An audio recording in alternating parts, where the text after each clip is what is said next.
ಕೊನೆಗೂ most awaited panchayat E ಖಾತಾ ಆದರೆ ಈಗ ಬಿಟ್ಟಿದ್ದಾರೆ.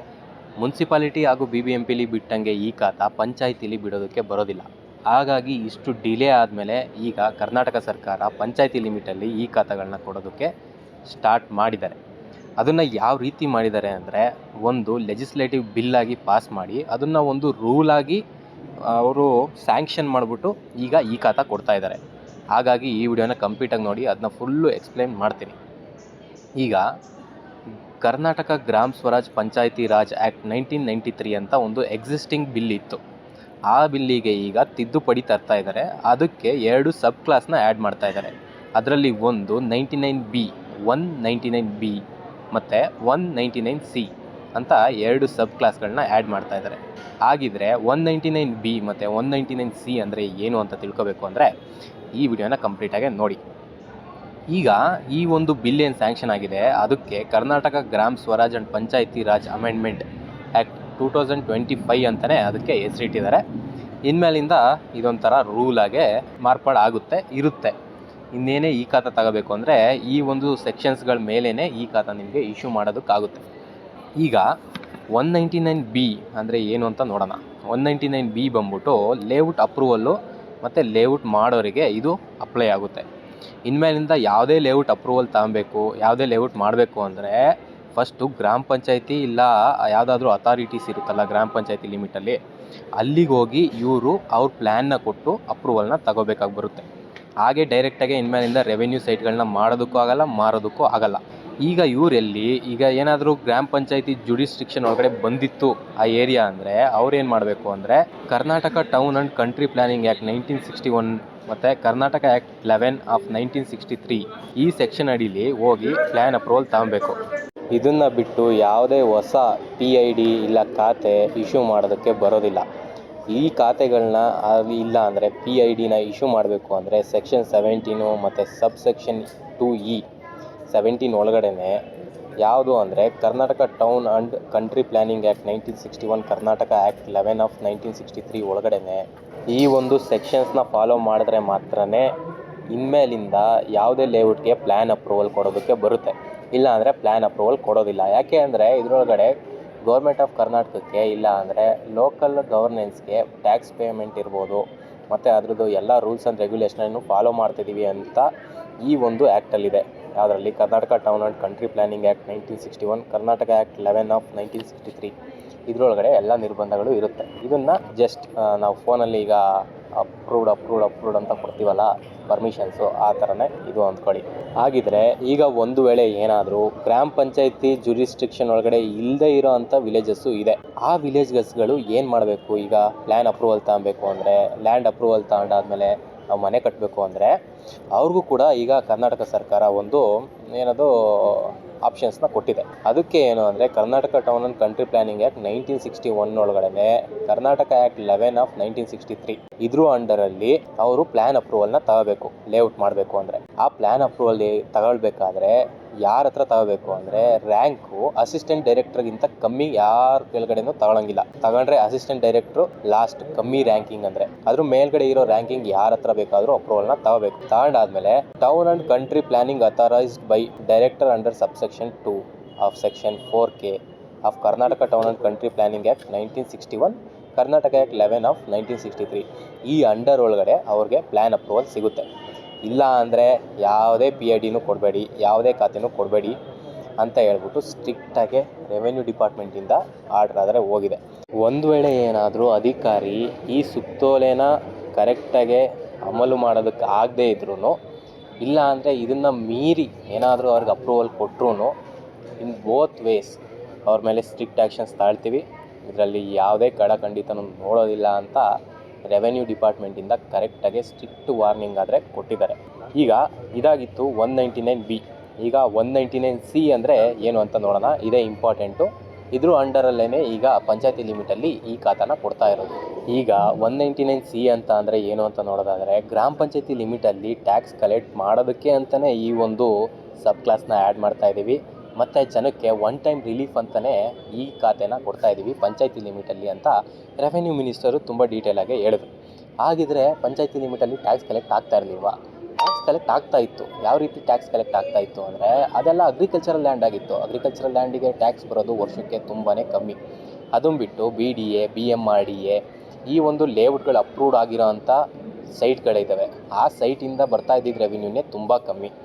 ಈಗ ಪಂಚಾಯತಿ ಲಿಮಿಟಲ್ಲಿ ಈ ಖಾತಾ ಕೊಡೋದ್ರಿಂದ ಇವ್ರಿಗೆ ಟ್ಯಾಕ್ಸ್ ಅಂತಲೇ ಸಿಕ್ಕಾಪಟ್ಟೆ ತುಂಬ ಜಾಸ್ತಿ ಕೋಟಿ ಇನ್ಕಮ್ ಬರುತ್ತೆ. ಈಗ ಅದ್ರ ಜೊತೆನೇ ಅನ್ಆಥರೈಸ್ಡ್ ಲೇಔಟ್ಗೆ ನಾವು ಈ ಖಾತಾ ಕೊಡ್ತಾ ಇದ್ದೀವಿ ಅಂತ ಡಬಲ್ ಟ್ಯಾಕ್ಸ್ ಕಲೆಕ್ಟ್ ಮಾಡ್ತಾ ಇದ್ದಾರೆ. ಈಗ ರೆವೆನ್ಯೂ ಡಿಪಾರ್ಟ್ಮೆಂಟಲ್ಲಿ ಒಂದು ಮನೆಗೆ ಆಗ್ಬೋದು, ಸೈಟ್ಗೆ ಆಗ್ಬೋದು, ಒಂದು 200 ರೂಪಾಯಿ ಟ್ಯಾಕ್ಸ್ ಕಟ್ಟಬೇಕು ಅಂತ ಫಿಕ್ಸ್ ಆಗಿದ್ದರೆ, ಈಗ ಅದಕ್ಕೆ ಅವರು ಡಬಲ್ 400 ರೂಪಾಯಿ ವಸೂಲಿ ಮಾಡ್ತಾರೆ ಈ ಖಾತಾ ಕೊಡ್ತಾ ಇದ್ದೀವಿ ಅಂತ. ಈ ಕೊಡ್ತಾ ಇರೋವಂಥ ಈ ಖಾತಾ ಏನಿದೆ, ಇದಕ್ಕೆ ಯಾವುದೇ ಥರದ ಲೀಗಲ್ಲಾಗಿ ನೀವು ಹೋಗೋದಕ್ಕೆ ಯಾವುದೇ ರೈಟ್ಸು ನಿಮ್ಮ ಹತ್ರ ಇರಲ್ಲ. ಇದು ಬಿ ಖಾತಾಗೇ ನಾವು ಈ ಖಾತಾ ಮಾಡಿಕೊಡ್ತೀವಿ ಅಂತ ಹೇಳ್ತಾ ಇದ್ದಾರೆ. ಅಂದರೆ ಇಲ್ಲೀಗಲ್ ಪ್ರಾಪರ್ಟಿ ಅಂತಲೇ ನಾವು ರೆಕಗ್ನೈಸ್ ಮಾಡಿ ಅದಕ್ಕೆ ಈ ಖಾತಾ ಕೊಡ್ತೀವಿ. ನಿಮ್ಮ ಹತ್ರ ಈಗ ಇದಕ್ಕೆ ನಿಮಗೆ ಪ್ರಾಪರ್ಟಿ ಒಂದು ನಿಮ್ಮ ಹೆಸರಲ್ಲಿದೆ, ಈಗ ಇಬ್ಬಿಬ್ರಿಗೆ ಮಾರೋದಕ್ಕಾಗಲ್ಲ. ಅಷ್ಟು ಬಿಟ್ಟರೆ ಇನ್ನು ಲೀಗಲ್ಲಾಗಿ ನಿಮ್ಮ ಒಂದು ಪ್ರಾಪರ್ಟಿ ಮೇಲೆ ರೈಟ್ಸ್ ಯಾವುದೂ ಇರೋದಿಲ್ಲ. ಈಗ ಒಂದು ಕೊಡ್ತಾ ಇರೋವಂಥ ಈ ಖಾತಾದಲ್ಲಿ ಪ್ಲಸ್ ಪಾಯಿಂಟ್ಗಳನ್ನ ನೋಡ್ಕೊಬಿಡೋಣ. ಏನೇನು ಅಂದರೆ, ಫಸ್ಟು ನೀವು ಈ ಖಾತಾ ಮಾಡಿಸಿದ್ರೆ ರಿಜಿಸ್ಟ್ರೇಷನ್ ಮಾಡ್ಕೋಬೋದು. ನಿಮಗೆ ಆಲ್ರೆಡಿ ಗೊತ್ತೇ ಇದೆ, ರಿಜಿಸ್ಟ್ರೇಷನ್ ನಿಲ್ಲಿಸ್ಬಿಟ್ಟಿದ್ದಾರೆ, ರಿಜಿಸ್ಟ್ರೇಷನ್ ಆಗ್ತಾಯಿಲ್ಲ. ಯಾರೇ ಒಬ್ಬ ತಂದೆ ಅವ್ರ ಮಗುಂಗೆ ಆಸ್ತಿ ಬರ್ಕೊಡ್ಬೇಕು ಅಂದರೂ ಆಗ್ತಾಯಿಲ್ಲ, ಎಲ್ಲ ನಿಂತೋಗ್ಬಿಟ್ಟಿದೆ. ಈಗ ರಿಜಿಸ್ಟ್ರು ಮಾಡಿಸ್ಬೇಕು ಅಂದರೆ ಈ ಖಾತಾ ಕಂಪಲ್ಸರಿ ಆಗಿದೆ. ಹಾಗಾಗಿ ನೀವು ಈ ಖಾತಾ ಮಾಡಿಸ್ಬೇಕು. ಈ ಖಾತಾ ಮಾಡಿಸಿದ್ರೆ ಫಸ್ಟೆಲ್ಲ ಇಬ್ಬಿಬ್ರು ಹೆಸ್ರಿಗೆ ಜಮೀನು ರಿಜಿಸ್ಟರ್ ಆಗ್ತಾಯಿತ್ತು. ಈಗ ಅದಾಗಲ್ಲ, ಒಬ್ಬರ ಹೆಸ್ರಿಗೆ ಅಷ್ಟೇ ಆಗುತ್ತೆ. ಇನ್ಮೇಲಿಂದ ನಿಮ್ಮ ಪ್ರಾಪರ್ಟಿ ಡೀಟೇಲ್ಸು ಕರೆಕ್ಟಾಗಿ ಬಂದುಬಿಡುತ್ತೆ. ಈ ಪ್ರಾಪರ್ಟಿ ಒಬ್ಬರ ಹೆಸ್ರಲ್ಲಿದ್ದರೆ ಅವ್ರ ಅಥೆಂಟಿಕೇಷನ್ ಇಲ್ದಂಗೆ ಆ ಪ್ರಾಪರ್ಟಿ ಸೇಲ್ ಮಾಡೋದಕ್ಕಾಗಲ್ಲ ಈ ಖಾತಾಯಿಂದ. ಇಷ್ಟು ಬಿಟ್ಟರೆ ಇನ್ನು ಈ ಖಾತಾಯಿಂದ ನಿಮಗೆ ಯಾವುದೇ ಪ್ಲಸ್ ಪಾಯಿಂಟು ಇಲ್ಲ. ಏನಾದರೂ ನಿಮಗೆ ಈ ಖಾತಾ ಮೇಲೆ ಮತ್ತು ನಿಮ್ಮ ಪ್ರಾಪರ್ಟಿ ಮೇಲೆ ಲೋನ್ ಬೇಕು ಅಂದರೆ ಬಿ ಖಾತಾ ಮೇಲೇ ನೀವು ಲೋನ್ ತಗೋಬೇಕು. ಯಾವುದೇ ನ್ಯಾಷನಲೈಸ್ಡ್ ಬ್ಯಾಂಕಲ್ಲೂ ಲೋನ್ ಆಗೋಲ್ಲ. ಇನ್ನೊಂದು ಸರ್ಕಾರ ಆಗಲಿ ಏನೇ ಒಂದು ಪ್ಲ್ಯಾನ್ಸ್ ಬರ್ಬೋದು, BDA ಬರ್ಬೋದು, ಬಂದು ನಿಮ್ಮ ಲೇಔಟ್ನ ಇಲ್ಲ ನಿಮ್ಮ ಸೈಟ್ನ ಎತ್ತರಪ್ಪ ಇಲ್ಲಿ ಹೋಗ್ತಾ ಇರ್ರಿ ನೀವು ಖಾಲಿ ಮಾಡ್ಕೊಂಡು ಅಂದರೆ ಸುಮ್ಮನೆ ಹೋಗ್ತಾ ಇರಬೇಕು. ನೀವು ಟ್ಯಾಕ್ಸ್ ಕಟ್ಟಿರ್ತೀರ ನಿಮ್ಮ ಜಮೀನಿಗೆ. ಟ್ಯಾಕ್ಸ್ ಕಟ್ಟಾದಮೇಲೂ ಕೂಡ ನೀವು ಬಂದು ಸರ್ಕಾರ ಈ ಥರ ನಾವಿಲ್ಲಿ ನಾವು ಏನೋ ಕನ್ಸ್ಟ್ರಕ್ಟ್ ಮಾಡ್ತಾಯಿದ್ದೀವಿ, ಇಲ್ಲಿ ಗೌರ್ಮೆಂಟ್ ಫಸ್ಟು ಪೈಪ್ ಇತ್ತು, ರೋಡ್ ಇತ್ತು ಬಂತು, ನೀವು ಎತ್ಕೊಂಡು ಹೋಗ್ಬೇಕಪ್ಪ ನಿಮ್ಮ ಜಮೀನ ಅಂದರೆ ನೀವು ಜಮೀನಂತೂ ಎತ್ಕೊಂಡು ಹೋಗೋಕ್ಕಾಗಲ್ಲ, ನೀವು ಹೋಗ್ತಾ ಇರಬೇಕು. ಜಮೀನು ಅದ್ರ ಪಾಡಿಗದು ಸರ್ಕಾರಕ್ಕೆ ಹೋಗುತ್ತೆ. ಆಗಿದ್ಮೇಲೆ ಈ ಖಾತಾಗೆ ಕೊಡೋ ಈ ಖಾತಾ ಬಿ ಖಾತಾ ಮೇಲೆ ಕೊಡೋದು ಬಿಟ್ಟು ಎ ಖಾತಾನೇ ಕೊಡ್ಬೋದಲ್ಲ ಅಂದರೆ ಎ ಖಾತಾ ಇವ್ರು ಕೊಡೋದಕ್ಕೆ ರೆಡಿ ಅಂತೆ. ಆದರೆ BJP ಅವ್ರು ಯಾರೋ ಒಬ್ಬರು MLA ಕೇಸ್ ಹಾಕ್ಕೊಂಡು ಅವ್ರು ಅದನ್ನ ಹೋಲ್ಡಲ್ಲಿ ಇಟ್ಟಿದ್ದಾರಂತೆ. ಇವ್ರು ಆಲ್ರೆಡಿ ಸ್ಯಾಂಕ್ಷನ್ ಮಾಡಿದಾರಂತೆ ಬಿ ಖಾತಾ ಇಲ್ಲಿಗಲ್ ಪ್ರಾಪರ್ಟಿನ ಲೀಗಲಾಗಿ ಕನ್ವರ್ಟ್ ಮಾಡೋದಕ್ಕೆ. ಪಂಚಾಯತಿ ಲಿಮಿಟಲ್ಲಿ ಮಾತ್ರ ಇದು, ಮುನ್ಸಿಪಾಲಿಟಿಲೂ ಅಲ್ಲ, BBMPಲೂ ಅಲ್ಲ. ಫಸ್ಟ್ ಏನಾಗಿತ್ತು ಅಂದರೆ BBMP ಅಂಡರಿಗೆ ಬರೋಕ್ಕೆ ಮುಂಚೆ ಮುನ್ಸಿಪಾಲಿಟಿ ಇತ್ತು. ಮುನ್ಸಿಪಾಲಿಟಿ ಇದ್ಮೇಲೆ BBMP ಕನ್ವರ್ಟ್ ಆಯಿತು. ಆ ಟೈಮಲ್ಲಿ ಏನು ಮಾಡಿದ್ರು ಅಂದರೆ ಇಲ್ಲಿಗಲ್ ಪ್ರಾಪರ್ಟಿ ನಮ್ಮ ಪಂಚಾಯತಿಲಿತ್ತು, ಇದು ಎ ಖಾತಾ ಇತ್ತು ಅಂದ್ಬಿಟ್ಟು ಇಲ್ಲಿಗಲಾಗೆ ಸುಳ್ಳು ದಾಖಲೆಗಳನ್ನ ಸೃಷ್ಟಿಸಿ ಎ ಖಾತಾನ BBMP ಲಿಮಿಟಲ್ಲಿ ಆಲ್ರೆಡಿ ತಗೊಂಬಿಟ್ಟಿದ್ದಾರೆ. ಮುನ್ಸಿಪಾಲಿಟಿಯಿಂದ BBMPಗೆ ಕನ್ವರ್ಟ್ ಆಗಿದ್ದ ಟೈಮಲ್ಲಿ ಅದು ಮೂಲ ದಾಖಲೆಗಳಿಗೆ ಹೋದರೆ ಎಲ್ಲ ಇಲ್ಲಿಗಲ್ ಪ್ರಾಪರ್ಟಿ ಅಂತಲೇ ಇದೆ. ಅಂದರೆ ಬಿ ಖಾತಾ ಮೇಲಿದೆ, ಅವ್ರೀಗ ಎ ಖಾತಾ ಮಾಡಿಸ್ಕೊಂಬಿಟ್ಟಿದ್ದಾರೆ. ಅರ್ಥ ಆಯ್ತಾ? ಡಿಫ್ರೆನ್ಸ್ ಐತೆ ಮೂಲ ದಾಖಲೆಯಲ್ಲೂ ಇವಾಗಿರೋವಂಥದ್ದು. ಏನಾದರೂ ಇವಾಗ ಗೌರ್ಮೆಂಟ್ ಅದನ್ನೆಲ್ಲ ಕೆಣಕ್ತು ಅಂದರೆ ಇವರು ತಗೊಂಡಿರೋರು ಮಾರಿರೋದು ಎಲ್ಲ ಏನಾಗ್ಬಿಟ್ಟೆ ಅಮಾನ್ಯ ಆಗೋಗ್ಬಿಡುತ್ತೆ. ಈ ಥರ ಇಲ್ಲಿಗಲಾಗಿ ತಗೊಂಬಿಟ್ಟಿರೋದು ಏನಾಗುತ್ತೆ, ಈಗ ಇಲ್ಲೈತೆ, ಇಲ್ಲಿ ಡಿಫ್ರೆನ್ಸ್ ಐತೆ, ಇದು ಪ್ರಾಪರ್ಟಿ ವ್ಯಾಲಿಡೇ ಇಲ್ಲ ಅಂತ ಅಂದರೆ ಏನೂ ಮಾಡ್ಕೊಳ್ಳೋದಕ್ಕಾಗಲ್ಲ. ಈ ಥರ ಎಲ್ಲನೂ ಲೀಗಲಾಗೆ ಒಂದು ನಿರ್ಬಂಧಗಳಿದೆ. ಲೀಗಲಾಗೆ ಅದೊಂದು ಮೆಥಡ್ಸ್ ಇದೆ. ಇದೇ ಲೀಗಲ್ಲು, ಇದನ್ನು ಬಿಟ್ಟು ನೀವು ಹೋಗಂಗಿಲ್ಲ ಅಂತ. ನೀವು ಅದನ್ನು ಬಿಟ್ಟು ನೀವೆಲ್ಲ ಏನೇನೋ ಇವಾಗ ನಮ್ಗೆ ಬೇಕು ಎ ಖಾತಾ ಬೇಕು ಅಂತ ಹೇಳ್ಬಿಟ್ಟು ಮಾಡಿಸ್ಕೊಂಬಿಟ್ರೆ ಅದು ಲೀಗಲಾಗಿ ನಡೆಯೋದೇ ಇಲ್ಲ. ಆಮೇಲೆ ನಿಮಗೆ ಪ್ರಾಬ್ಲಮ್ ಆಗುತ್ತೆ, ತಗೊಂಡಿರೋರ್ಗೂ ಪ್ರಾಬ್ಲಮ್ ಆಗುತ್ತೆ, ಮಾರಿರೋರ್ಗೇನು ಮಾರ್ಬಿಟ್ಟು ಅವ್ರು ದುಡ್ಡು ತಗೊಂಬಿಟ್ಟಿರ್ತಾರೆ, ಅವ್ರು ಒಂದು ಸ್ವಲ್ಪ ಪಾಸಿಟಿವಲ್ಲಿ ಇರ್ತಾರೆ, ದುಡ್ಡೆಲ್ಲ ನೀವು ಕಳ್ಕೊಂಡಿರ್ತೀರಲ್ಲ. ಹಾಗಾಗಿ ಇದಾಗಿತ್ತು 199B 199Cದ ಒಂದು ಎಕ್ಸ್ಪ್ಲನೇಷನು. ಮತ್ತು ಇದು ಒನ್ ಟೈಮ್ ರಿಲೀಫ್ ಅಂತ ಕೊಡ್ತಾ ಇದ್ದಾರೆ. ಏನೇ ಆಗಲಿ ನಿಮ್ಮ ಒಂದು ಪ್ರಾಪರ್ಟಿಗೆ ಹೌದಪ್ಪ ಇದು ನನ್ನ ಹೆಸರಲ್ಲೇ ಐತೆ, ಯಾರು ಬಂದು ಇನ್ನೇನು ಮಾಡ್ಕೊಳಕ್ಕಾಗಲ್ಲ ಅಂತ ಒಂದಾದರೆ ಏನದು ನಿಮಗೊಂದು ಸೆಕ್ಯೂರಿಟಿ ಆದರೆ ಸಿಗುತ್ತೆ. ಅಷ್ಟು ಬಿಟ್ಟರೆ ಇದರಿಂದ ಏನು ಜಾಸ್ತಿ ಲಾಭ ಏನಿಲ್ಲ. ನೋಡೋಣ, ಅದೇನೋ ಕೇಸ್ ಅಂತ ಹಾಕಿದ್ದಾರೆ ಅಂತೆ ಸುಪ್ರೀಂ ಕೋರ್ಟಲ್ಲಿ. ಅದೇನಾದರೂ ಇವ್ರ ಪರ ಆದರೆ, ಕರ್ನಾಟಕ ಸರ್ಕಾರ ಪರ ಆದರೆ, ಫಸ್ಟು ಹೈಕೋರ್ಟಲ್ಲಿ ಆಗಿತ್ತು, ಈಗ ಸುಪ್ರೀಂ ಕೋರ್ಟಲ್ಲಿ ಆಗಿದೆ. ಹೈಕೋರ್ಟಲ್ಲಿ ಏನಾಗಿತ್ತು ಅಂದರೆ ಕರ್ನಾಟಕ ಸರ್ಕಾರ ಪರ ಆಗಿತ್ತು, ಹೌದು ನೀವು ಬಿ ಖಾತಾನ ಎ ಖಾತಾ ಕನ್ವರ್ಟ್ ಮಾಡ್ಕೊಳ್ಳಿ ಅಂತ. ಸುಪ್ರೀಂ ಕೋರ್ಟಲ್ಲಿ ಅವ್ರೇನು ಹೇಳ್ತಾರೆ, ಮಾಡ್ಕೊಳ್ರಿ ಅಂತಾರೋ ಮಾಡಲ್ವೋ ಅಂತಾರೋ ಅದ್ರ ಮೇಲೆ ಡಿಪೆಂಡ್ ಆಗುತ್ತೆ. ಅದೇನಾದರೂ ಕರ್ನಾಟಕ ಸರ್ಕಾರದ ಪರ ಆದರೆ ನಿಮಗೆ ಆಗ ಬಿ ಖಾತಾನ ಎ ಖಾತಾಗೆ ಕನ್ವರ್ಟ್ ಮಾಡ್ತಾರೆ, ನಿಮ್ಮದು ಫುಲ್ ಲೀಗಲ್ ಪ್ರಾಪರ್ಟಿ ಆಗುತ್ತೆ. ನಿಮ್ಮದು ಒಂದು ವೇಳೆ ಪ್ರಾಪರ್ಟಿ ಏನಾದರೂ ಗೌರ್ಮೆಂಟ್ ಏನಾದರೂ ಅಕ್ವೈರ್ ಆಯಿತು ಅಂದರೆ ನೀವಾಗ ಕೋರ್ಟ್ಗೆ ಹೋಗಿ ಫೈಟ್ ಮಾಡೋ ಅಂಥ ಆಪ್ಷನ್ಸ್ ಇರುತ್ತೆ. ನೀವು ಕೋರ್ಟ್ಗೆ ಹೋಗಿ ಫೈಟ್ ಮಾಡಿದ್ರೆ ಹೌದು ನಿಮ್ಗೆ ಅಲ್ಲಿಂದ ಪ್ರಾಪರ್ಟಿ ತೆಗೆದ್ಬಿಟ್ಟು ಬೇರೆ ಕಡೆ ಪ್ರಾಪರ್ಟಿ ಕೊಡೋದಿರ್ಬೋದು, BDA ಒಳಗಡೆ ಪ್ರಾಪರ್ಟಿ ಕೊಡೋದಿರ್ಬೋದು, ಆ ಥರ ಒಂದು ಆಪ್ಷನ್ಸ್ ಆದರೆ ಓಪನ್ ಆಗುತ್ತೆ.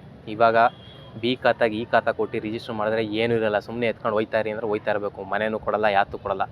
ಏನೋ ಒಂದು ಸಂತಾಪ ಸೂಚಿಸೋಕ್ಕೆ ಅಂದರೆ ಏನೋ ಅವರೊಂದು ನೆಮ್ಮದಿಗೋಸ್ಕರ ಜನಕ್ಕೋಸ್ಕರ ನಾವು ಅವ್ರನ್ನ ಎದುರಾಕೊಳ್ಳೋದು ಬೇಡ, ಎಲ್ಲ ಚೆನ್ನಾಗಿರಬೇಕು ಅಂತ ಅವ್ರಿಗೆ ಅನಿಸಿ ಅವರು ಒಂದು ಏನದು ಕರುಣೆ ತೋರಿಸ್ಬಿಟ್ಟು ನಿಮ್ಗೇನಾದರೂ ಕೊಟ್ಟರೆ ಪ್ರಾಪರ್ಟಿ ಬೇರೆ ಕಡೆ ಕೊಡ್ಬೋದು. ಅಷ್ಟು ಬಿಟ್ಟರೆ ರೋಡ್ ಬಂತು, ಪೆರಿಫೆರಲ್ ರಿಂಗ್ ರೋಡ್ ಬಂತು ಅಂತ ಆ ಥರ ಕೊಡಬೇಕು. ಅಷ್ಟು ಬಿಟ್ಟರೆ ಲೀಗಲಾಗಿ ನೀವು ಹೋಗಿ ಫೈಟ್ ಮಾಡಿ ನನಗೆ ಕೊಡಲೇಬೇಕು ಅಂತ ಕೇಳೋ ಅಂಥ ರೈಟ್ಸ್ ನಿಮ್ಮ ಹತ್ರ ಇರಲ್ಲ. ಏಕಾತ ಬಂದರೆ ಆಗ ಆ ರೈಟ್ಸು ನ್ಯಾಚುರಲಿ ನಿಮಗೆ ಬಂದೇ ಬರುತ್ತೆ. ಹಾಗಾಗಿನೇ ಏಕಾತ ಮತ್ತು ಇದನ್ನೆಲ್ಲ ನೀವು ತುಂಬ ಡೀಟೇಲಾಗಿ ತಿಳ್ಕೊಂಡಿರಬೇಕು. ನಿಮ್ಗೆ ಯಾರಿಗೂ ಏನು ಅಂತ ಗೊತ್ತಿಲ್ಲ. ಇನ್ನೂ ಈ ಬೆಂಗಳೂರು ಸುತ್ತಮುತ್ತ ಇರೋದ್ರಲ್ಲಿ ತುಂಬ ಪ್ರಾಜೆಕ್ಟ್ಗಳಿದೆ, ತುಂಬ ಲ್ಯಾಂಡ್ಗಳು ಮಾರ್ಕ್ ಆಗಿದೆ. ಗ್ರೀನ್ ಬೆಲ್ಟ್ ಏರಿಯಾ ಅಂತ ಇದೆ, ಯೆಲ್ಲೋ ಬೆಲ್ಟ್ ಅಂತ ಇದೆ, ಬ್ಲೂ ಬೆಲ್ಟ್ ಏರಿಯಾ ಅಂತ ಇದೆ, ವೈಟ್ ಬೆಲ್ಟ್ ಏರಿಯಾಗಳಿದೆ. ಅದು ನೈಸ್ ರೋಡ್ಗೆ ಸಂಬಂಧಿಸಿದಂತೆ ಡೆವಲಪ್ಮೆಂಟ್ ಅಥಾರಿಟಿ ಬರುತ್ತೆ, BDA ಥರನೇ. ಅವರಿಗೆ ವೈಟ್ ಬೆಲ್ಟ್ ಏರಿಯಾಗಳನ್ನ ಕೊಟ್ಟವ್ರೆ. ನಿಮ್ಗೆ ಇದನ್ನೆಲ್ಲ ತಿಳ್ಕೊಬೇಕು ಅಂದರೆ ನನ್ನ ಚಾನಲ್ನ ಫಾಲೋ ಮಾಡ್ಕೊಳ್ಳಿ. ನೀವು ಈಗ ನಿಮ್ಮ ರೆವೆನ್ಯೂ ಸೈಡ್ದು ಮತ್ತು ಇಲ್ಲಿನ deep knowledge of revenue department ಬೆಂಗಳೂರ್ದಾಗ್ಬೋದು ಎಲ್ಲ ಆಗ್ಬೋದು ತಿಳ್ಕೊಳ್ದಂಗೆ ಇನ್ನೇನು ನೋಡ್ತೀರಾ? ಪೋಕೆಮಾನ್ ನೋಡ್ತೀರಾ? ಡೋರೆಮಾನ್ ನೋಡ್ತೀರಾ? ಹೇಳಿ. ನೀವು ಇಂಥ ಇನ್ಫಾರ್ಮೇಷನ್ ವೀಡಿಯೋಸ್ ನೋಡೋದು ತುಂಬ ಇಂಪಾರ್ಟೆಂಟ್ ಆಗುತ್ತೆ. ಒಂದು ವೇಳೆ ನಿಮ್ಗೆ ಇವತ್ತು ಯೂಸ್ ಆಗಲಿಲ್ಲ ಅಂದರೂ ಮುಂದೆ ಯಾವತ್ತೋ ಒಂದು ದಿನ ಇನ್ವೆಸ್ಟ್ ಮಾಡ್ತೀರಾ ಅಂದಾಗ ಲೀಗಲಿಗೆ ಎತ್ಕೊಂಡೋಗಿ ಅವ್ರಿಗೆ ₹1,000 ಕೊಡಲ್ಲ ಯಾರೂ, ರೆವೆನ್ಯೂ ಸೈಟ್ ತಗೊಳ್ಳೋ ಅಂಥವ್ರು. ಹಾಗಾಗಿ ನೀವೇ ನಮ್ಮ ಚಾನಲ್ನ ಫಾಲೋ ಮಾಡಿದ್ರೆ ₹1 ಖರ್ಚಿಲ್ದಂಗೆ ಆರಾಮಾಗೆ ನೀವೇ ನೋಡ್ಕೊಂಡು ತಗೊಬೋದು ಪ್ರಾಪರ್ಟಿನ. ನಾನು ಅದಕ್ಕೆ ನಿಮಗೆ ಗ್ಯಾರಂಟಿ ಕೊಡ್ತೀನಿ. ನನ್ನ ಚಾನಲ್ನ ಫಾಲೋ ಮಾಡ್ಕೊಳ್ಳಿ. ಇದೇ ಥರ ಅಪ್ಡೇಟ್ಗಳನ್ನ ಕೊಡ್ತಾಯಿದ್ದೀನಿ. ಮೋಹನ್ ಡೈರೀಸ್ ಇನ್ಫೋ ಚಾನಲ್ನ ನೋಡಿದ್ದಕ್ಕಾಗಿ ಥ್ಯಾಂಕ್ ಯು.